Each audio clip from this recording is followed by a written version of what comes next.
బాపట్ల జిల్లా లక్ష్మీపురంలో మత్స్యకారులు కదం తొక్కారు. సముద్రంలోకి వెళ్లే కాలువను పునరుద్ధరించాలంటూ మత్స్యకారులు ఆందోళనకు దిగారు. 6 గంటలుగా బాపట్ల అంబేద్కర్ సెంటర్లో మత్స్యకారులు ధర్నాను నిర్వహిస్తున్నారు. తెలుగుదేశం పార్టీకి చెందిన కొంతమంది రియల్ ఎస్టేట్ వ్యాపారులు సముద్రం లోపలికి వెళ్లే కాలువను పూర్తి చేశారని ఆరోపిస్తున్నారు. రోడ్డుపై బైఠాయించడంతో అక్కడ హైటెన్షన్ నెలకొంది.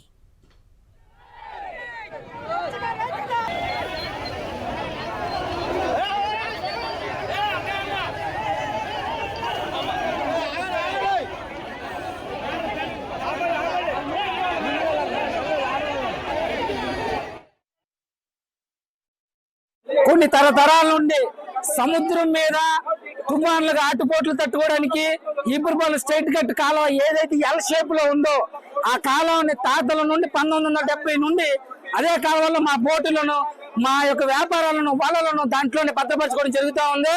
అది సునామీలో పెద్ద పెద్ద తుఫాన్లు తట్టుకున్న కాలువని ఈ రోజు లోకల్ ఎమ్మెల్యేలు అలాగే ప్రజా ప్రతినిధులు లంచాలకు అమ్ముడిపోయి మా యొక్క ఎల్షేప్ కాలువని మూసేసి మత్స్యకారుల బోట్లకు తీవ్రమైన నష్టం జరుగుతూ ఉంది.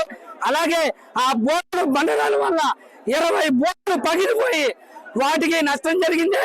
తక్షణం 20 బోట్లకి నష్టపరిహారం చెల్లించాలి. మేము ఏదైతే డిమాండ్ చేస్తున్నామో ఎల్షేప్ ఉన్న కాలం తవ్వేయాలి. ఆ కాలం ఇచ్చేంత వరకు మా యొక్క నిరసన కొనసాగిస్తాం.